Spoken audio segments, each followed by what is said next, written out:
아브라함은 마므레에서 네겝 지역으로 옮겨가서 가데스와 수르 사이에서 살았다.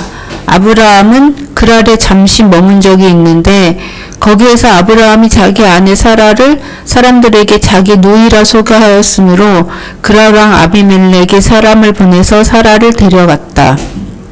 그런데 그날 밤에 하나님이 꿈에 아비멜렉에게 나타나셔서 말씀하셨다. 내가 이 여자를 데려왔으니 너는 곧 죽는다. 이 여자는 남편이 있는 여자다. 아비멜렉은 아직 그 여인에게 가까이 하지 않았으므로 주님께 이렇게 아뢰었다. 주님, 주님께서 의로운 한 민족을 멸하시렵니까? 아브라함이 저에게 이 여인은 자기 누이라고 하지 않았습니까?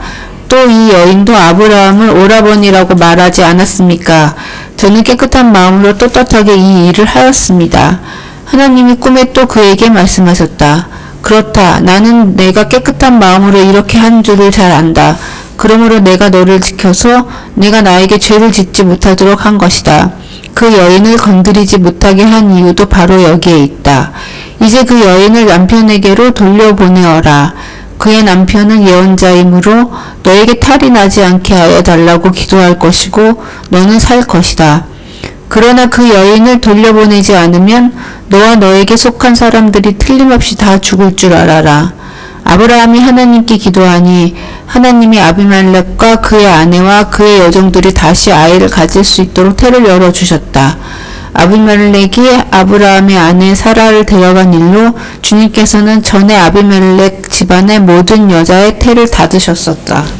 많은 그리스도인들이 이제 신앙생활을 오랫동안 하다 보면 성경도 많이 읽고 제자훈련도 하고 그렇게 되지요. 그러면은 자신의 인격과 그리고 영적인 상태가 점점점 더 완벽해질 것이라는 그런 막연한 기대를 품으면서 살아가게 됩니다. 그러니까 어제보다는 오늘이, 그리고 지난달보다는 이번 달이 더 거룩하고 또 흠이 없는 모습으로 변화될 것이라고, 그래서 이전보다는 이런저런 유혹과 유기를 잘 이겨낼 수 있을 거라고 믿고 싶어 합니다. 그러나 실제로 우리가 마주하는 우리의 일상의 삶은 이런 기대에 부응하지 못하지요. 이런 기대를 여지없이 무너뜨리는 경우가 적지 않습니다. 은혜를 깊이 체험했어도, 그리고 정말로 하나님께 큰 은혜를 입었다고 고백한 그 직후에도 여전히 우리의 부족한 모습들, 우리의 혈기나 욕심, 이런 모습들이 드러날 경우가 적지 않습니다.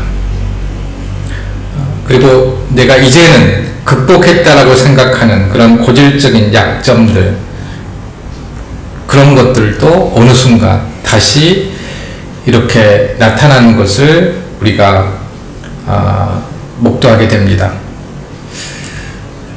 그러니까 우리 신앙의 연륜이 깊어질수록 죄에 대해서 더 민감해져서 그럴 것 같긴 한데요. 우리의 연약한 모습이, 우리의 어떻게 보면은 비참한 그런 모습들이 더 잘 보이고 그런 상황에 우리가 직면하게 됩니다. 인생의 위기와 또 큰 결핍을 느끼는 순간, 그리고 어떤 생존의 위협을 느끼게 되면은 극단적인 두려움이 찾아오게 되고, 영적으로 뭔가 풍성해지고 자신감 있었던 그런 모습들은 어느 순간 사라지게 됩니다. 그러니까 과거의 경험에서 넘어졌던 바로 그 자리에서 똑같은 방식으로 다시 넘어지는 그런 현실에 직면하게 된다는 것이죠. 오늘 본문에 등장하는 믿음의 조상 아브라함의 모습이 정확하게 그렇습니다. 아브라함은 앞선 창세기 17장을 보면요, 할례를 통해서 하나님의 언약의 증표를 몸에 새겼습니다. 이제 뭐 하늘을 보거나 땅의 모래를 보거나 그러지 않아도 하나님의 약속을 자기 몸에 가지게 되었다는 것이죠. 그리고 창세기 18장에서는 소돔과 고모라의 심판을 앞두고 하나님 앞에서 목숨을 건 중보 기도를 드렸습니다. 그 모습을 보면 신앙이 정말로 믿음이 엄청 커 보입니다. 더욱이 오늘 본문에 기록된 이 시점이 어떤 시점이냐면요, 하나님께서 이렇게 약속하신 직후입니다. 다음에 이맘때에 너의 아내 사라에게 아들이 있을 것이다. 그러니까 자기 아내 사라에게서 지금 출생을 한 1년도 지금 채 남겨놓지 않는 그런 어떻게 보면 굉장히 중요한 그런 시기입니다. 영적으로 어떻게 보면 가장 충만해야 될 시기이고 가장 거룩해야 될 그런 시기이죠. 이 시기에 아브라함은 헤브론 마므레를 떠나 네겝 지방, 즉 가데스와 술 사이의 그랄이라는 땅으로 이주하면서 상상할 수 없는 영적인 퇴보를 하고 있음을 보여줍니다. 그러니까 가장 신앙적으로 지금 강하고 충만해야 된 그런 시기에 영적인 퇴보의 모습을 보여준다는 것이다. 그게 가나안 땅에서 다른 땅으로 이동하는 그런 모습으로 이야기로 이것을 암시하고 있습니다. 그랄 왕 아비멜렉 앞에서 자신의 아내 사라를 정해서 그는 내 누이라고 이렇게 소개를 하지요. 사촌 누나입니다. 이렇게 소개를 합니다. 이 거짓말이 우리를 굉장히 충격에 빠뜨리는데요. 이것은 이전에 아브라함이 이집트에서 그러니까 영적으로 그러니까 믿음이 초년생일 때 저질렀던 그 치명적인 잘못, 죄와 완전히 동일한 죄를 반복해서 짓고 있기 때문입니다. 창세기 12장에 이 이야기가 기록되어 있습니다. 그러니까 자기의 아내를 누나라고 해서 속였던 그런 사건이 기록되어 있습니다. 수십 년의 세월이 흐르고 수많은 영적을 그 사이에 경험했음에도 불구하고 아브라함은 위기가 닥치자 과거에 이집트에서 사용했던 그런 인간적인 꼼수, 그러니까 비겁한 인간적인 꼼수를 똑같이 지금 꺼내 들고 있는 것이죠. 우리는 위기가 찾아오면 아브라함처럼 철저하게 나도 모르게 어떻게 보면 본능적으로 내 이익과 안전만을 우선 최우선으로 이렇게 생각하고요.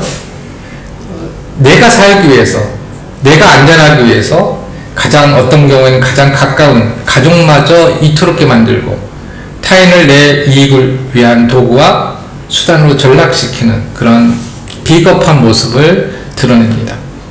내 지혜와 수단으로 인생의 문제를 해결해 보려는 이런 인간적인 그런 꼼수야말로 하나님 앞에서 드러난 우리의 영적인 그런 실체라고 말할 수 있습니다.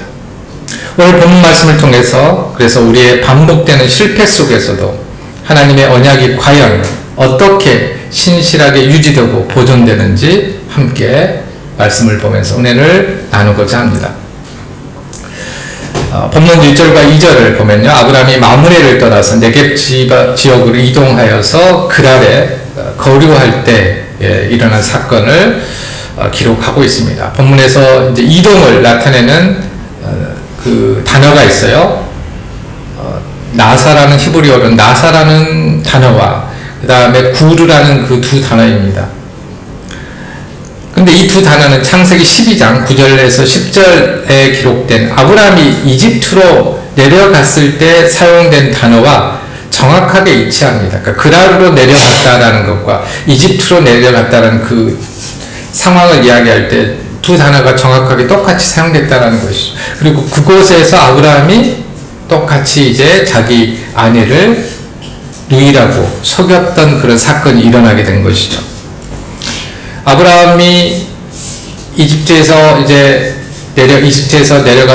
내려가서 한 번의 큰 사건을 경험을 했지요. 그 이후에 수십 년이 이제 흘렀습니다. 그런데도 불구하고 다시 오늘 본문을 보면은 이전에 그런 어떻게 보면 영적으로 가장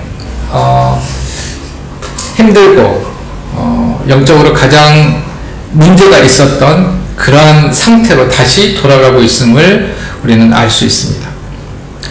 아브라함은 그랄 왕 아비멜렉이 아내 사라를 취하려고 하자 그는 내 누이라고 이렇게 똑같이 인간적인 꼼수를 부렸습니다.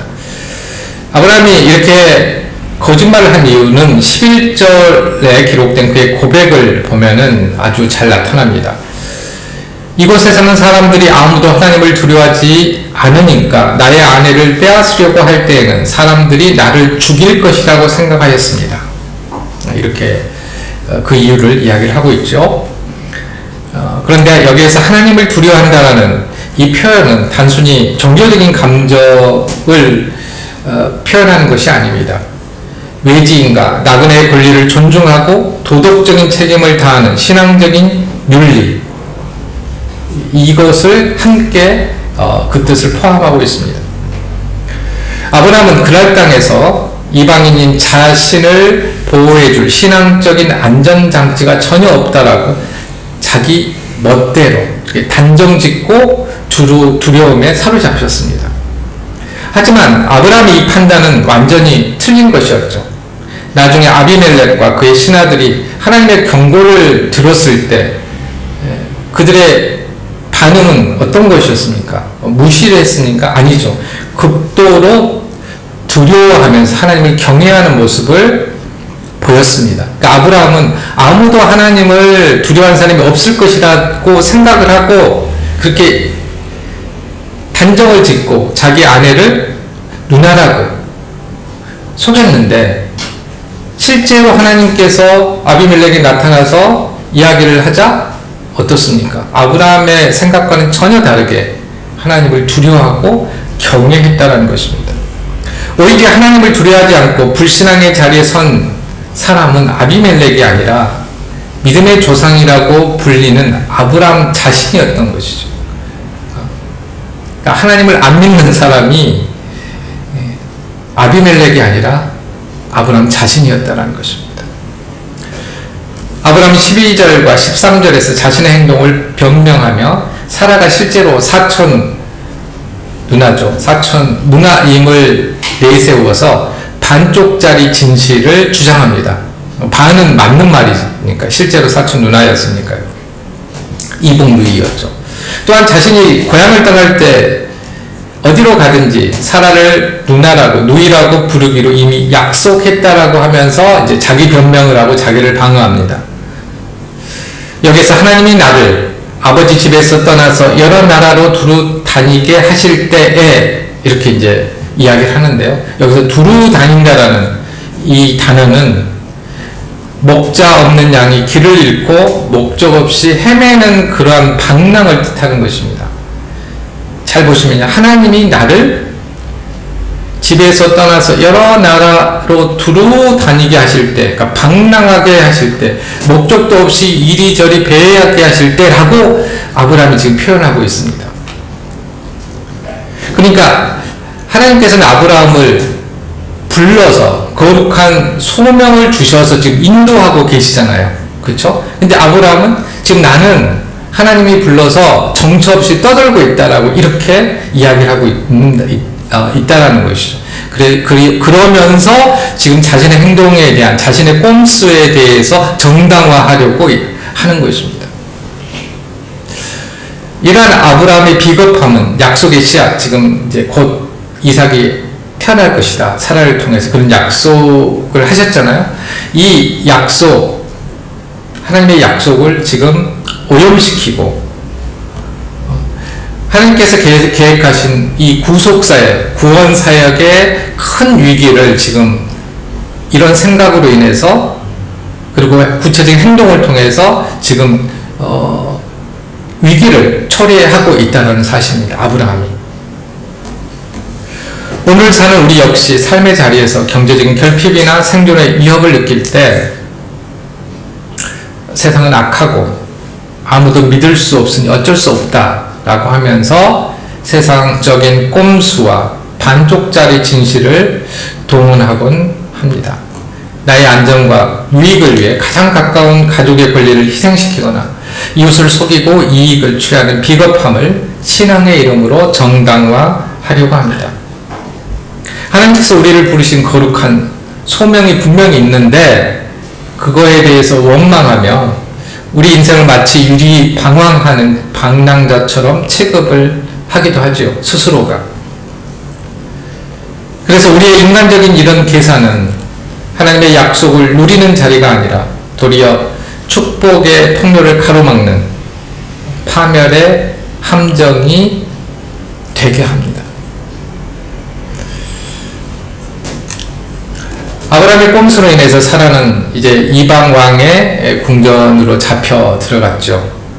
그리고 인간의 힘으로는 이 꼬여버린 실타래를 풀 수 없는 그런 절망적인 지금 상황에 직면하게 되었습니다. 그러나 사람이 침묵하고 넘어진 바로 그 순간에 신실하신 하나님께서 침묵하지 않으시고 주권적으로 개입을 하셨습니다. 그게 이제 3절에 기록되어 있죠. 그런데 그날 밤에 하나님이 꿈에 아비멜렉에게 나타나셔서 말씀하셨다. 내가 이 여자를 데려왔으니 너는 곧 죽는다. 이 여자는 남편이 있는 여자다. 이렇게 기록을 하고 있습니다.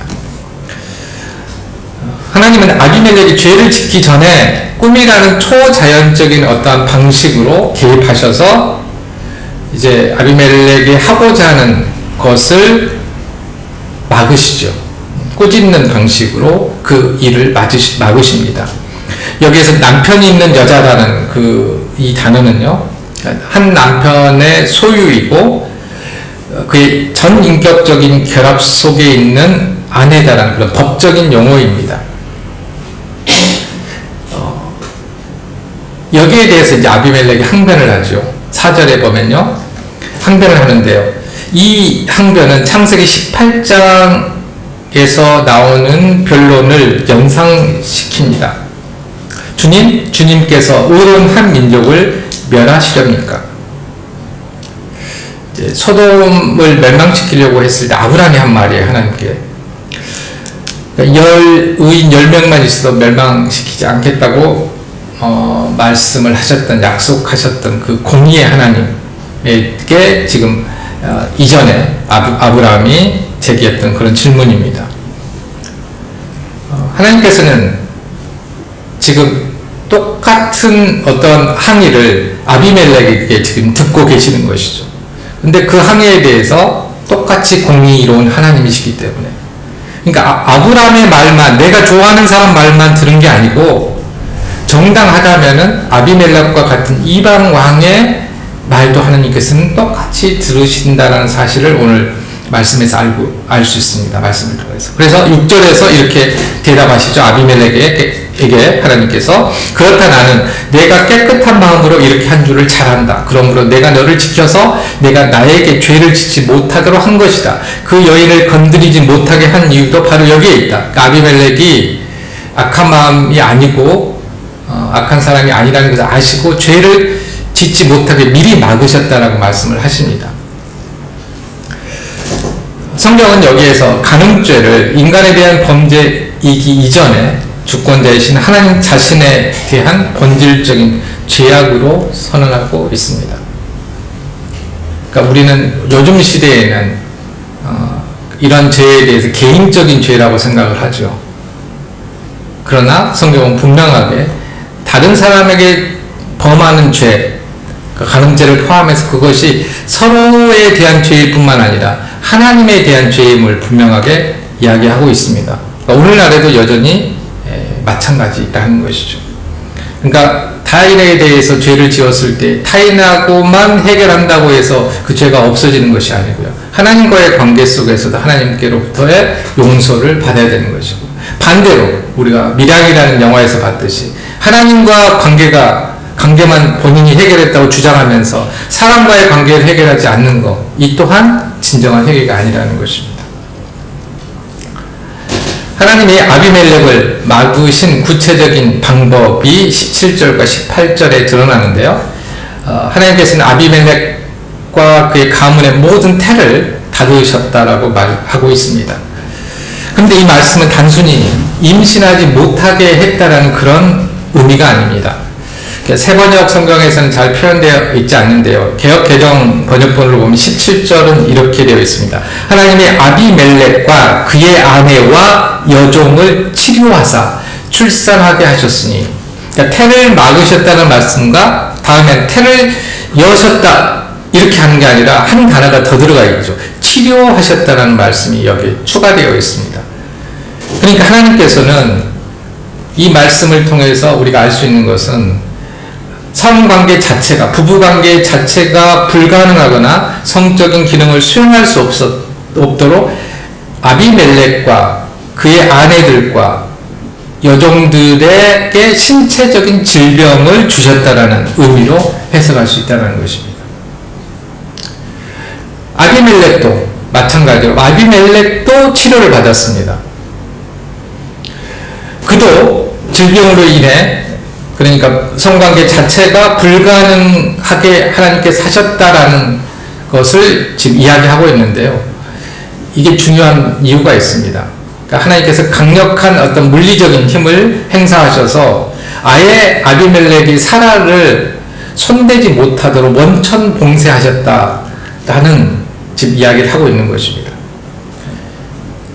그래서 이것은 단순히 아비멜렉을 심판하기 위한 것이 아니라 사라태의 순결함을 거룩하게 보존하셔서 장차 태어날 이삭의 혈통이 오직 아브라함에게서 난 자임을 증명하기 위해서 아주 구체적으로 개입을 하셨다.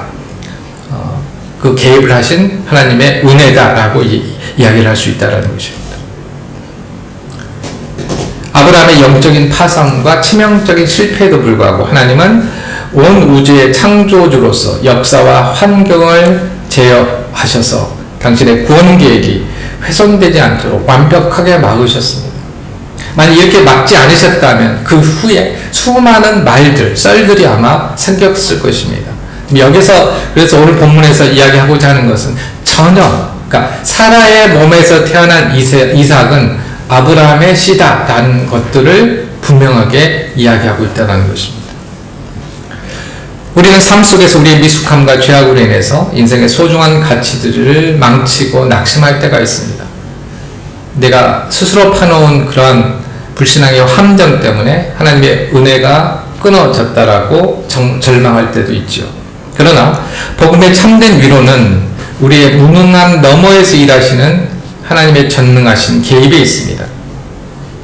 하나님은 우리가 저지른 어리석은 선택의 결과가 아니라 우리의 인생과 가정을 완전히 파멸시키지 못하도록 보이지 않는 손길로 악을 막아주시며 주권적인 은혜로 당신의 선하신 뜻을 신실하게 지켜내십니다. 우리가 지금 창세기를 공부하면서 계속 우리가 확인하는 것들이 그거잖아요. 하나님께서 계속 은혜를 베푸셔서 자신의 계획대로 인간의 연약함과 실패에도 불구하고 계속 당신의 계획대로 일들을 이끌어 가신다 라는 것들을 계속 보여주고 있습니다. 그 오늘 본문의 말씀도 그러한 하나님의 그 모습의 한 모습을 우리가 볼 수 있다는 것이죠.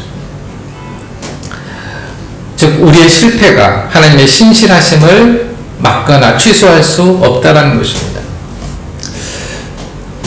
하나님은 아비멜렉에게 사라를 돌려보내라고 명령하시며 7절에서 믿기 힘든 그런 역설적인 선언을 하십니다.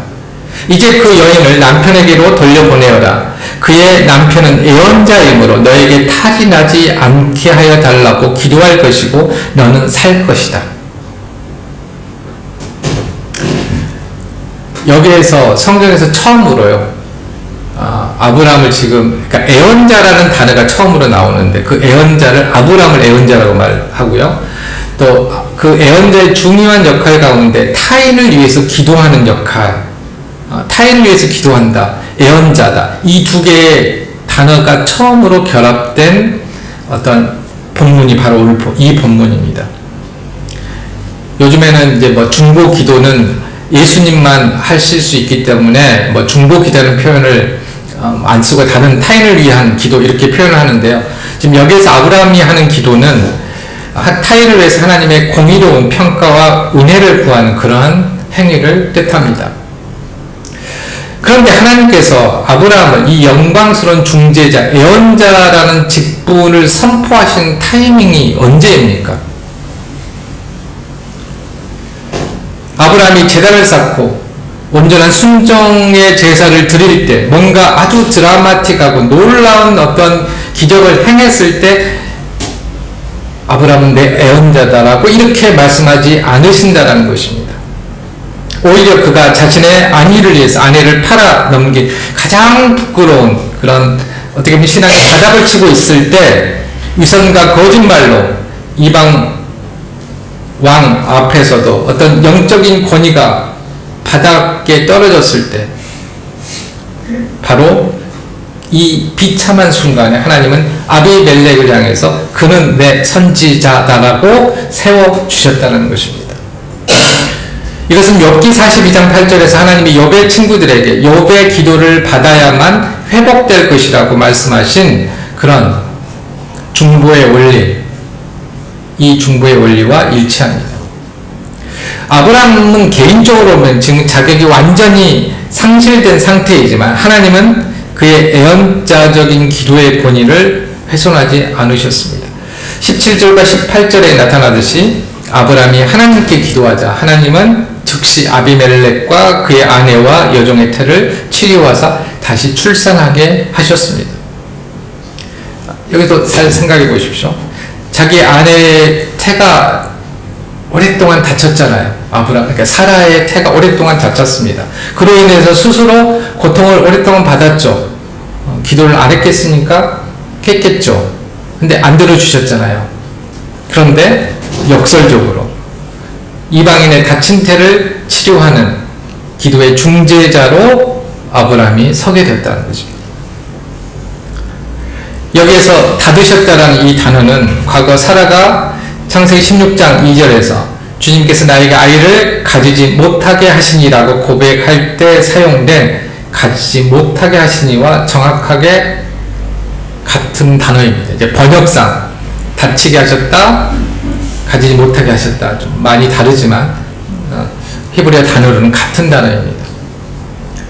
그러니까 하나님께서는 아브라함의 기도를 통해서 이방인 태의 다침을 열어주심으로써 아브라함에게 보이지 않는 영적인 어떤 능력을 갖게 하셨고요. 또 이방인의 다친 태를 열 수 있는 기도의 능력이 이 사건을 통해서 있다라는 것을 아브라함이 이제 느꼈겠죠. 이를 통해서 하나님께서 약속하신 대로 사라의 태 역시 반드시 여실 것이다라는 그러한 확신을 주셨다라고 할 수 있습니다. 아브라함 이방왕으로서 1000개의 은전과 가축을 보상받게 됩니다. 아비멜렉으로부터. 이 이제 보상을 해주는 것은 사라가 당할 수치를 덮는 역할을 합니다. 이 보상들 당시에 아무 일이기도 없고 사라가 혹시 오해를 살 수도 있잖아요. 그러니까 그런 일이 없었다라는 것을 이 선물을 통해서 그러니까 가리개 역할을 합니다. 그러니까 수치가 드러났다면 수치를 가리는 역할을 하는 게 바로 아비멜렉이 아브라함에게 주었던 그런 보상품이죠. 1000개의 은전과 가축들입니다.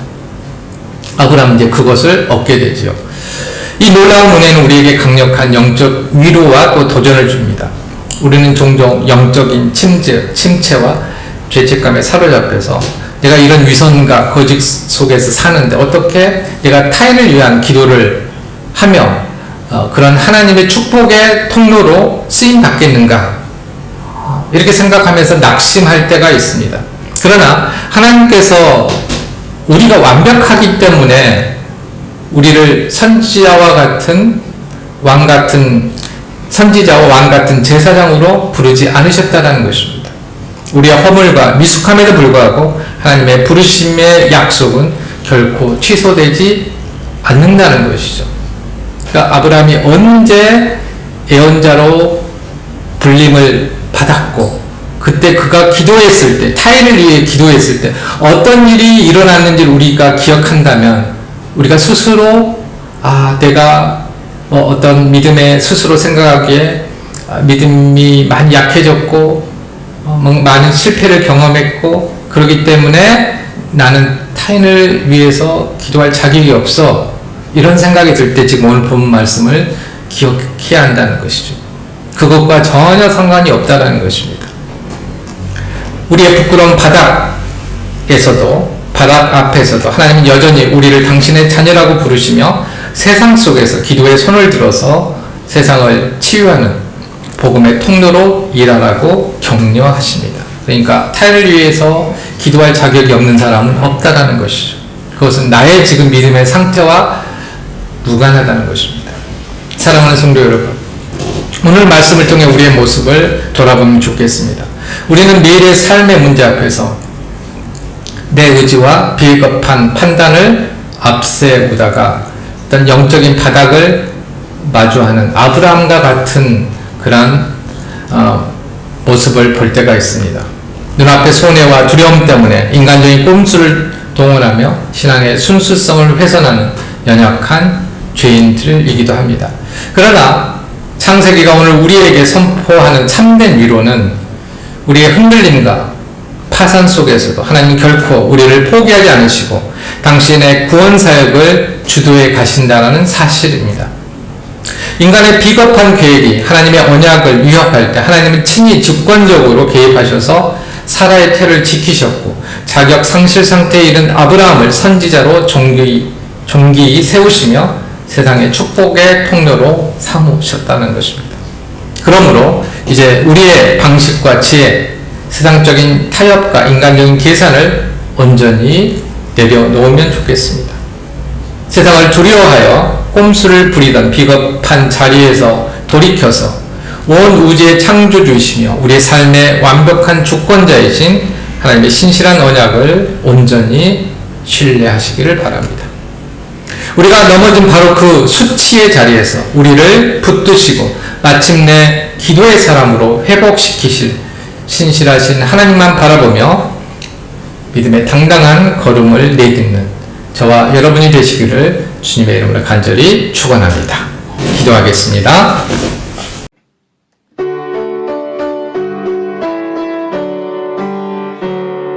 주여 우리 축복하소서. 당신의 평화를 주소서. 우리 위에 주의 손으로 주여 잡아주소서.